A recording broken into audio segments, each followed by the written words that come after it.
বাংলা ব্যাকরণ সমাস সমাস অধ্যায় থেকে এই ছকটি থেকে একটি প্রশ্ন পরীক্ষায় কমন আসবেই আসবে। প্রশ্নগুলি কিভাবে আসবে দেখে নাও।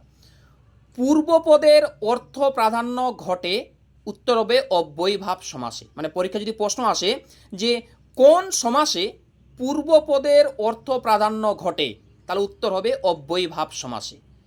তারপর দেখো লেখা আছে পরপদের অর্থ প্রাধান্য ঘটে, উত্তর হবে তৎপুরুষ সমাস বা কর্মধারয় সমাস বা দ্বন্দ্ব সমাস।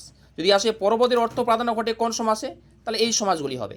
যদি প্রশ্ন আসে কোন সমাসে উভয় পদ বা পূর্বপদ ও পরপদের অর্থ প্রাধান্য ঘটে, পরীক্ষায় বলতে পারে যে পূর্বপদ ও পরপদ বলতে পারে কিংবা উভয় পদ বলতে পারে, কোন সমাসে পূর্বপদ ও পরপদের অর্থ প্রাধান্য ঘটে, উত্তর হবে দ্বন্দ্ব সমাসে।